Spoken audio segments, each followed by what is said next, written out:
দরিদ্রের বিষয়টা আসছে যে আমাদের এখানে যারা আছি আমরা, যে বলা হলো যে দরিদ্র অনেক পরিবার অনেক আছে বা নিম্ন আয়ের অনেক ব্যক্তি আছে, আমাদের অনেকের বাবা মা নিম্ন আয় আছে। এপিজে আবুল কালামের নাম তো আমরা সবাই যদি শুনেছি, তিনি তার বাবা ছিলেন একজন জেলে, ঠিক আছে? তো একজন জেলের আয় তো কেমন হয় তোমরা নিশ্চয়ই বুঝতে পারছো, ঠিক আছে? তো জেলে হওয়ার পরও সে তার অনেকগুলো সন্তান ছিল, তার মধ্যে সবচেয়ে আদরের সন্তান ছিল এই যে এপিজে আবদুল কালাম। তো তার মা সেটা বুঝতে পারতো যে তার এই ছেলেটা খুবই ব্রিলিয়ান্ট। তার মা তাকে ভোর 5টার সময় ভোর 5টায় উঠে সে এমন হয়েছে যখন সে বড় হওয়া শুরু করলো, সে পত্রিকা বিক্রি করতো, ঠিক আছে? পত্রিকা, এখন তো আসলে পত্রিকা আমরা বেশি পড়ি না, আগে সময় মানুষের বাসায় বাসায় পত্রিকাটা খুব ভ্যালু ছিল, এখন তো অনলাইন পত্রিকা অনেক বেশি হচ্ছে। নিউজ পেপার বিক্রি করতেন এবং তার মা তাকে রুটি দিতেন, একটা পুরা রুটি দিতে পারে, 2টা রুটি দিতে পারতো সর্বোচ্চতা। এই হচ্ছে তার, আমি আর তার লাইফ নিয়ে বলতে চাচ্ছি না, শুধু বলছি যে সেই ব্যক্তি যিনি ভারতের মিসাইল ম্যান নামে পরিচিত ছিলেন, ঠিক আছে? কতটা বিশাল দেশে রাষ্ট্রপতি হয়েছিলেন, ভারতের মতো একটা দেশের তিনি যতগুলো জাতীয় পুরস্কার আছে, ঠিক আছে, ভারত রত্ন, পদ্মশ্রী, এই পুরস্কারগুলো তিনি কিন্তু পেয়েছেন। বুঝতেই পারছো যে তাকে সরকার আসলে সম্মানের কারণেই, সর্বোচ্চ সম্মান হিসেবেই তাকে কিন্তু রাষ্ট্রপতি বানিয়েছিল। তো সেই ব্যক্তির হিস্ট্রিটা আমি বলবো সমাজের সবাইকে পড়তে হবে, যাতে আমি বলতে চাই একটা কথা, যে দরিদ্রতা কখনো বাধা হতে পারে না। জীবনে সংগ্রাম করার ক্ষেত্রে যত বেশি সংগ্রাম করতে হবে, সফলতা তত বেশি দ্বার পান।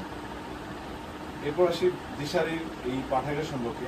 আমি ব্যক্তিগতভাবে বই খুব পছন্দ করি, এবং তবে আমি মনে করি যে বই শুধু নিজে পড়লে তো হবে না, বই আসলে অন্যদেরকে পড়াতে হবে। আমি মরে গেলাম, আমি তাহলে তো শেষ, আমার জ্ঞানের দরজাটুকু হয়তো সব জায়গায় আমি বিকশিত করতে পারছি না, জানাতে পারছি না। তো আমি যখন এটাকে ওই বইয়ের আলো অন্যদিকে আলোকিত করতে পারবো, ঠিক আছে, আমি যখন অন্যদিকে দিশা দিতে পারবো, ঠিক আছে, আলোর দিশা যখন আমি দিতে পারবো, তখনই মনে করবো জীবন সফল। মার্টিন লুথার কিং আমেরিকার প্রেসিডেন্ট ছিলেন, তিনি বলেছিলেন, life most fascinating is what you are doing for others. মানে জীবনের সবচেয়ে গুরুত্বপূর্ণ বিষয় হচ্ছে তুমি অন্যের জন্য কি করবে। এই প্রেক্ষাপট থেকে আমি বিশ্বাস করি যে আমাদের আজকে যে আমাদের কুড়িগ্রাম জেলার যে সাংবাদিক সমিতি বা আমি আসলে বড় সাংবাদিক সমিতি একটাই, সেই সম্মানিত সাধারণ সম্পাদক মহোদয়, যিনি এত সুন্দর একটা পাঠাগার করেছেন, এটা কিন্তু এত সহজ কাজ না। কোনো ধরনের মানে নিজের চিন্তা চেতনা থেকে তিনি শুরু করেছেন, হয়তো মাঝে মাঝে বিভিন্ন সরকারি সহযোগিতা নেওয়ার চেষ্টা করেছেন, কিন্তু আসলে ওই সরকারি সহযোগিতা আসলে খুবই অপ্রতুল আমি মনে করি, ঠিক আছে? উনি আসলে নিজের মানে ভালো লাগার থেকেই নিজের যে একটা শান্তি, মানে আমাদের লাইফে শান্তি পাওয়ার জন্য একটা ইম্পর্টেন্ট ফ্যাক্টর হচ্ছে random acts of kindness. What is random acts of kindness? জীবনে ক্ষুদ্র ক্ষুদ্র সহযোগিতা করা কাউকে, এগুলোকে বলা হয় কাইন্ডনেস। যেমন তুমি ছাতা নিয়ে যাচ্ছ, তোমার পাশে একটু ভিজে যাচ্ছে, তুমি যদি একটু হেল্প করো, পাশে একটু ছাতাটা ধরলে, তাহলে কি হলো, তার সেই দৃষ্টিতে ভিজে না, ঠিক আছে? এরকম আমরা সবাই এখন বুঝি আসলে কোন জাজগুলো আসলে মানুষকে হেল্প করে, ঠিক আছে? একজন মানুষ রাস্তা পার হতে পারছে না, তুমি একটু বয়স্ক মানুষ দেখছো যে রাস্তা পার হতে পারছে না, তাদের একটু বয়স মানুষ যখন বাড়ে তখন মানুষের সক্ষমতা কমে যায়, তো তুমি তাকে রাস্তাটা পার করে দিলে বা হাতটা ধরে একটু পার করে দিলে, ঠিক আছে?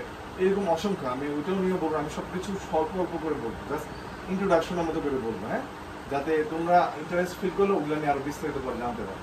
তো এই জন্য তোমরা নেটে সার্চ দিবে যে what is random acts of kindness, কাউকে ছোট্ট একটা গিফট দিবে, যেমন কিছুই না, পথে পথে অনেক ধরনের ফুল ফুটে না, হ্যাঁ, ওই ফুলটা ছিঁড়ে বা একটা গাছের ডাল ছিঁড়ে পাতাটা একজনকে গিফট করবে, thank you for coming here, ঠিক আছে, হ্যাঁ, I am really appreciating you for your kindness. এই যে এই ধরনের কিছু জিনিস দিলে, একটা গিফট দিলে আমরা সবাই কিন্তু খুশি হই, তাই না? এই যে সুন্দর একটা যে কাজ করলো, ফুল দিল তোমাদের সবাইকে, ঠিক আছে? তোমরা দেখো এত মানুষ ছিল, সবাইকে তো ফুল দেন নাই, নির্দিষ্ট কিছু কারণে কয়েকজনকে ফুল দিয়েছে, তাদের ভিতরটা কিন্তু অন্যরকম একটা আন্দোলিত হচ্ছে, হ্যাঁ, আনন্দের খোরাক এটা, গিফট দেওয়াটা অন্যকে, ছোট হোক সেটা, গিফট দেওয়াটা একটা সুন্দর অ্যাক্টস অফ কাইন্ডনেস। তো এরকম অসংখ্য আছে, আমি সেদিকে যাচ্ছি না। আমি এখন যেটা বলতে চাই সেটা হচ্ছে বই নিয়ে বলতে চাই। বই আমি ব্যক্তিগতভাবে পছন্দ করি, সেটা ঠিক, তো আমি চেষ্টা করেছি সরকারি সহযোগিতায়। আমি আমার আগে রেজিস্ট্রেশন ছিল উপজেলা নির্বাহী অফিসার হিসেবে, আমি পঞ্চগড় আউটারিতে ছিলাম, সেখানে আমি একটা লাইব্রেরি করে এসেছিলাম। ওই যে আমি ওনার এই কষ্টটা আমি ফিল করি। কেন ফিল করি? কারণ আমি যখন শুরু করেছিলাম ভেবেছিলাম খুব সহজ হবে কাজটা, কিন্তু আমি যখন 1,50,000 বা এরকম করে নিচ্ছি, করতে করতে দেখা যাচ্ছে যে আমি তো বরাদ্দ বারবার চাইতে পারি না, ঠিক আছে? তো তখন আমাকে এই সরকারি চেয়ারে বসে কিন্তু আমাকে বারবার বিভিন্ন ভাবে ম্যানেজমেন্ট করে আমাকে কিন্তু এই কাজটা করতে হয়েছে, ঠিক আছে? আমি দেখা গেছে যে আমার করতে করতে প্রায় অলমোস্ট 30 লাখ টাকা খরচ করেছি আমি সেখানে। আমি বইটা এই জন্য নিয়ে আসলাম 2 কপি, যেটার মধ্যে লাইব্রেরির ছবিটা আছে। আমি তোমাদের রিকোয়েস্ট করবো সময় পেলে বইটা একটু দেখবে। ওখানে আমি ওটার নামও দিয়েছি গ্রন্থকুটি, ঠিক আছে? সেই গ্রন্থকুটিরে কিন্তু প্রচুর শিশুরা সেখানে বই নিতে যায়, এবং বই শুধু নেয় না, বই একটা চমৎকার পরিবেশ করে দিয়ে এসছে, যাতে তারা সুন্দর পরিবেশ না হলে আমাদের আসলে বই পড়তেও ভালো লাগবে না।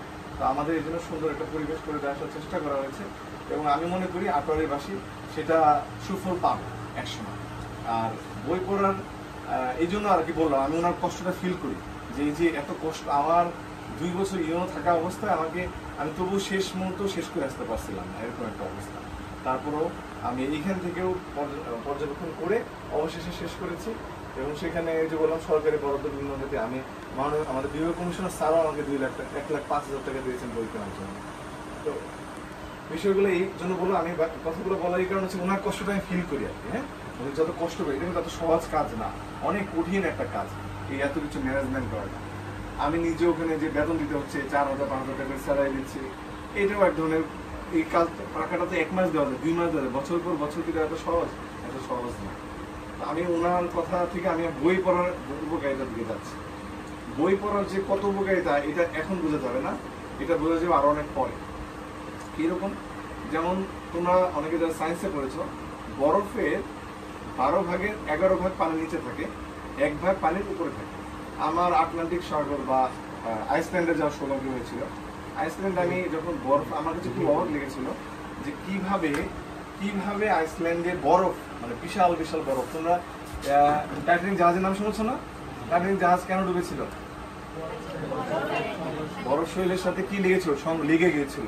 তার কারণ কি? কারণ বরফের 1 ভাগ দেখা যায় উপরে, আর বাকি 12 ভাগের 11 ভাগ কোথায় থাকে? পানির নিচে, যার জন্য কি হয় না, দেখা যায় না। তো এটা টাইটানিকে সে দেখতে পায় না আগে। সেটা যেখান থেকে শুরু করছিল, সাউদার্ন কোন থেকে শুরু করেছিল যাত্রা। আমার সেখানেও গিয়েছিলাম, আমি প্রচুর ভ্রমণ প্রিয়বাসী মানুষ, তো দেখেছি ওখানে হিস্ট্রি সব আছে যে কিভাবে এটা হলো। তারা বলেছিল যে এটা কখনো ডুববে না, এত বড় জাহাজ। কিন্তু দেখো যে অদৃশ্য কোনো শক্তির কারণে তারা কি করতে পারে না, তাদের প্রথম সফরে তাদের এটা ধ্বংস হচ্ছে। আমি যেটা বলছি, বই পড়াটা হচ্ছে এরকম অদৃশ্য শক্তির মতো, বরফের মতো 1 ভাগ দেখা যাচ্ছে যে বই পড়ে তোমরা পড়ছো পড়া উপকারিতা মনে হচ্ছে, কিন্তু বাকি 12 ভাগের 11 ভাগ তোমরা দেখতে পাচ্ছ না। যেমন একটা বড় উপকারিতা হচ্ছে মোবাইল এডিকশন, যেটাকে বলে স্ক্রিন এডিকশন, আমরা স্ক্রিন টাইমও বলে অনেকে। তো আমরা বর্তমান জেনারেশন একটা বড় সমস্যা হচ্ছে আমরা স্ক্রিন টাইমের প্রতি এত বেশি এডিক্টেড হয়ে গেছি যে আমরা রাস্তাঘাটে দেখবে, তোমার পথে ঘাটে আমার মতো মানুষ, বয়স্ক মানুষ পর্যন্ত সারাক্ষণ মোবাইল নিয়ে তারা ঘাটাঘাটি করছে।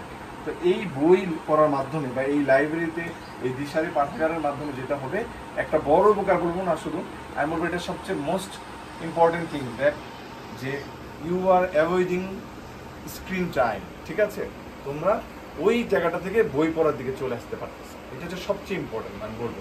হ্যাঁ, দ্বিতীয় আরেকটা বিষয় হচ্ছে কি, এই বই পড়ার মাধ্যমে আমরা নিজেদের যে পাঠ্যপুস্তক বই সেটার প্রতি ভালোবাসাও আমার কি হচ্ছে, সৃষ্টি হচ্ছে। বই তো আমাদের উত্তম বন্ধু, তাই না? তোমার বান্ধবী তোমার কি করতে পারে, ক্ষতি করতে পারে, তুমি ইউ কান্ট জাজ ইট, ঠিক আছে? তুমি এটা বলতে পারো না এখন নিশ্চিন্তে। উনি আমার চেয়ে বয়োজ্যেষ্ঠ, উনি আমার চেয়ে ভালো জানেন। বান্ধবী আরেক বান্ধবী রেপ করার জন্য দায়ী, ওইরকম ঘটনা ঘটেছে। আমার বন্ধু আরেক বন্ধুকে খুন করে ফেলছে। হ্যাঁ, মিরপুরে একবার এক বন্ধু 3 বন্ধুকে একসাথে খুন করেছে, বা ওর বন্ধুরাই, কিশোর ঠ্যাং, ঠিক আছে, বেরিবাজার ওখানে। তার মানে কি, আমার ক্লোজ ফ্রেন্ডও যে আমার বন্ধু থেকে শত্রু হতে পারে, এরকম হতেই পারে। কিন্তু বই কখনোই আমাদের কি হতে পারে না, শত্রু হতে পারে না। আর্নেস্ট হেমিংওয়ের নাম শুনেছো তোমরা, The Old Man and Sea, ঠিক আছে? তার একটা বিখ্যাত বই আছে আর কি, দেখ আমি ডিটেলসে আর জানি না। তো বই পড়ার আসলে অসংখ্য উপকারিতা, আমি বললাম না 12 ভাগের 11 ভাগ না, আরো বেশি উপকারিতা বই। হ্যাঁ, বই আমাদের খারাপ কাজ থেকে দূরে রাখে। বই আমাদের একটা বই পড়া মানে কি, এক একটা লেখকের গোটা জীবনী সে কি করে সেখানে তুলে ধরে, তার জীবনে এক্সপিরিয়েন্সটা সে সেখানে কলমের কালিতে লিপিবদ্ধ করে। সেই জিনিসটা তুমি কি করছো, ঘরে বসে তার পুরো জীবনের হিস্ট্রিটা, মানে পুরো জীবন অভিজ্ঞতাটা তোমরা জানতে পারছো। তুমি 10 জন লেখকে 10টা বই পড়ছো, মানে 10টা মানুষের জীবনের সম্পর্কে তুমি জানতে পারছো। আমি বুঝাতে পেরেছি বিষয়গুলো তোমাদেরকে। বই পড়া আসলে অসংখ্য উপকারিতা, সেদিকে আর জানি না। সেই সাথে সাথে বলবো যে আমরা যদি ইথিক্যাল বইগুলো পড়ি, নৈতিকতার বইগুলো যখন পড়বো আমরা, তখন আমাদের কি হবে, আমরা সততার মাধ্যমে চলতে পারবো। হ্যাঁ, একটা কাজ ইমপ্লিমেন্টেশন করতে গেলে 80% ইমপ্লিমেন্টেশন হয়ে যায়। সরি, আমি একটু বেশি কথা বলে দিচ্ছি। ওই কাজটা অটোমেটিক্যালি শিওর থাকলো যে you will achieve that work যদি তুমি সৎ থাকলে মনে করবে 80% কাজ তোমার হয়ে গেছে। কোন যত বড় শক্তি থাকুক না কেন, যত বাধায় থাকুক না কেন, সেটা বাধা হিসেবে থাকবে না যদি তুমি অনেস্ট থাকো। ঠিক আছে, তুমি অনেস্ট থাকবা মানে হচ্ছে তুমি কাজটা 80% হয়ে গেছে, বাকি 20% তোমাকে কাজ করে নিতে হবে। তাই আমি তোমাদের বলবো জীবনের প্রত্যেকটা পর্যায়ে অনেস্ট থাকবা। ঠিক আছে, তুমি যে ভালো মানুষ কিনা তার বড় উপায় হচ্ছে তুমি কারো ক্ষতি করছো না।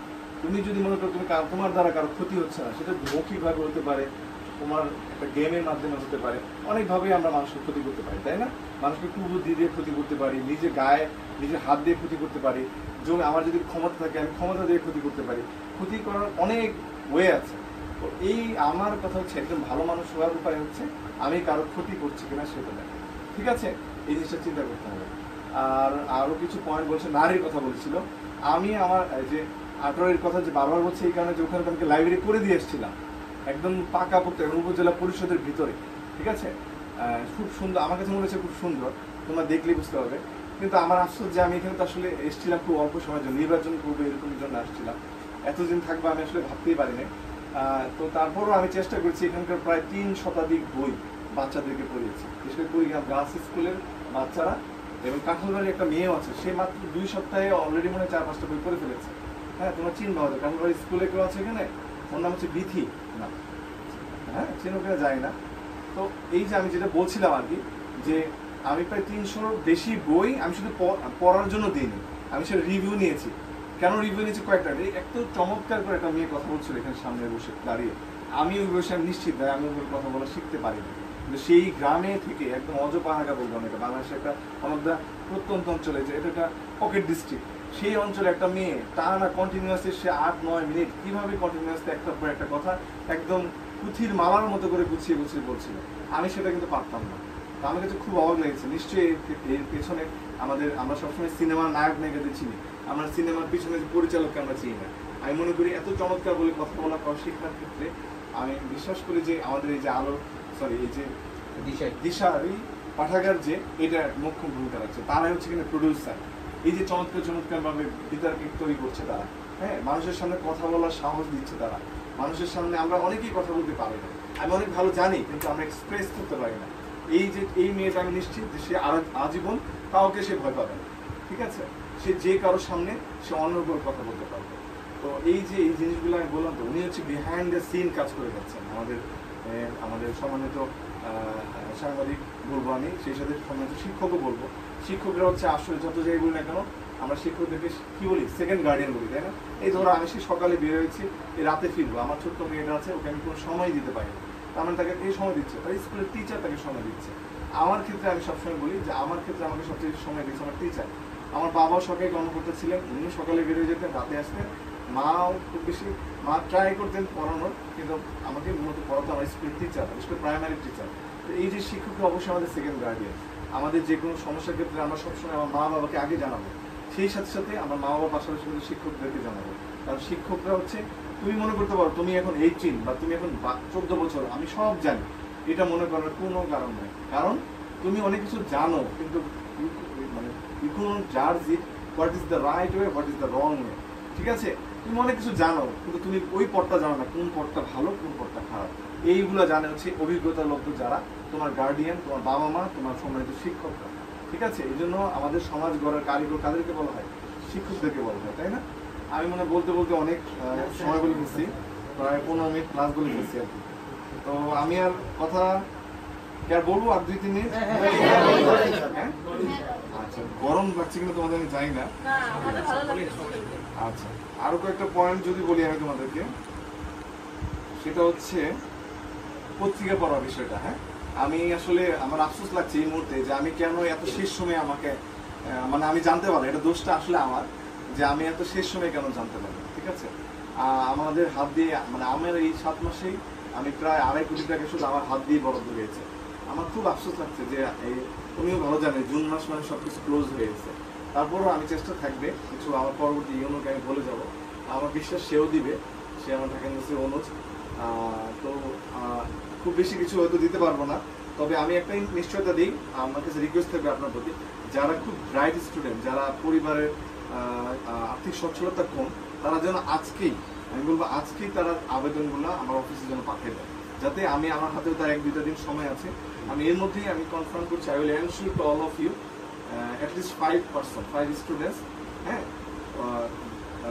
who are living below the poverty line, ওকে, তাদের ক্ষেত্রে প্লিজ আপনারা আমাকে একটু নামগুলো দিবেন, আমি তাদেরকে কিছু আর্থিক সহায়তা প্রদান করবো, এই আশ্বাস আমি দিচ্ছি। আর এইখানে সহযোগিতার কথা যে বললাম যে আমার তো এই মুহূর্তে প্রকল্প নাই, আমি মিথ্যা আশ্বাস দিতে পছন্দ করি না। আর কিছু বিষয় যেটা বলা দরকার ছিল, টাইম ম্যানেজমেন্ট, ঠিক না? আমাদের জীবনে সফল হওয়া দরকার, তাই না? জীবনে সফল হওয়ার জন্য 3টা জিনিস খুবই ইম্পর্টেন্ট। তোমার মেধা আছে, ওকে, ভালো মেধা, কিন্তু গরিব মানুষও থাকে, ধনী মানুষও থাকে। তার মানে মেধা কি শুধু গরিবের থাকে না ধনী থাকে? সব পরিবারই থাকে, ঠিক আছে না? থাকে।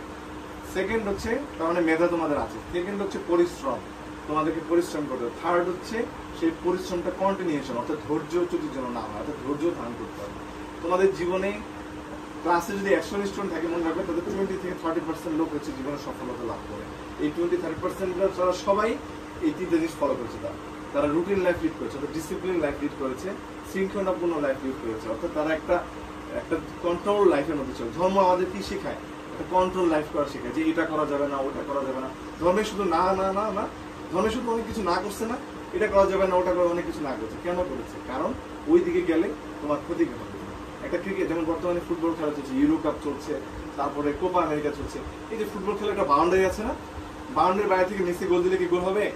কোনো সুযোগ নাই, তাই না? মেসি যত ভালো খেলোয়াড় হোক না কেন, একজনকে ধাক্কা দিয়ে ডিবক্সের ভিতরে ধাক্কা দিয়ে ফেলে দিয়েও গোল দিলে গোল হবে না, কিছু নিয়ম আছে। তা আমাদের জীবনেও চলার পথে অনেক ধরনের নিয়ম শৃঙ্খলা আছে, ঠিক আছে?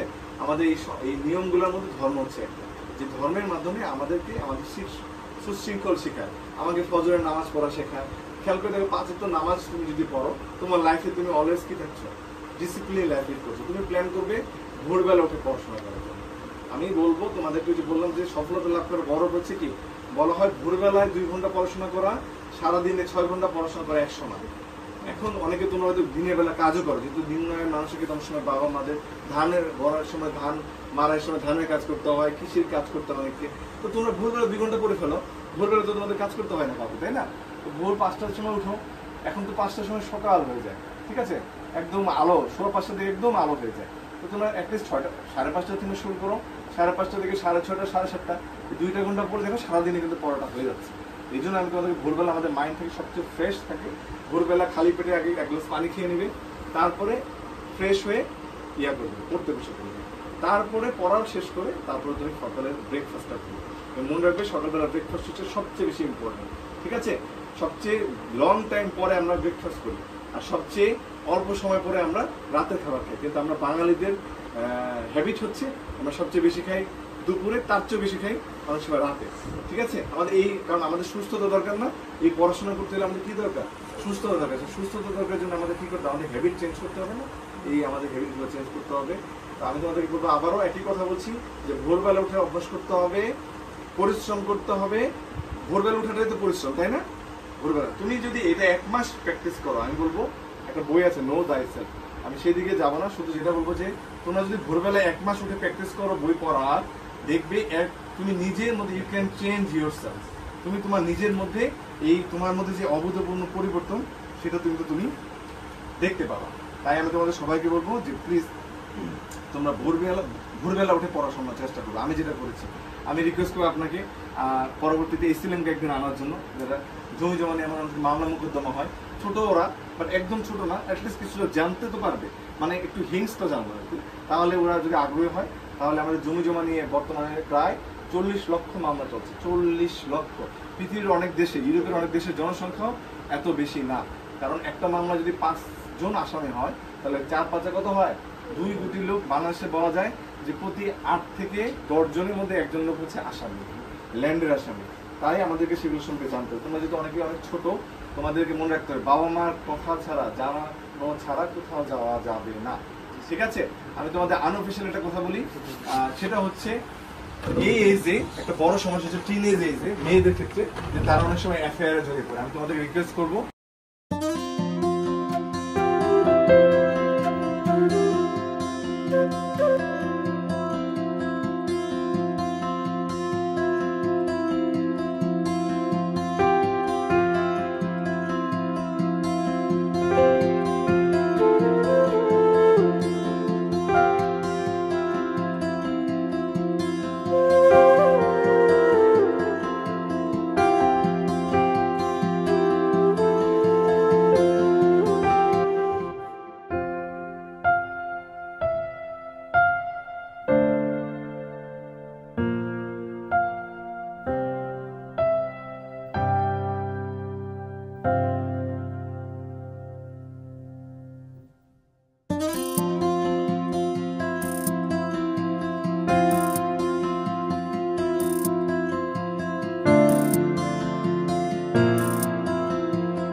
স্থান অধিকার করেছে প্রিয়সী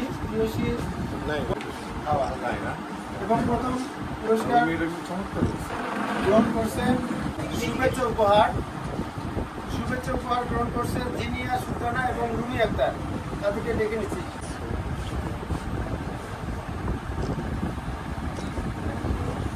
ধন্যবাদ।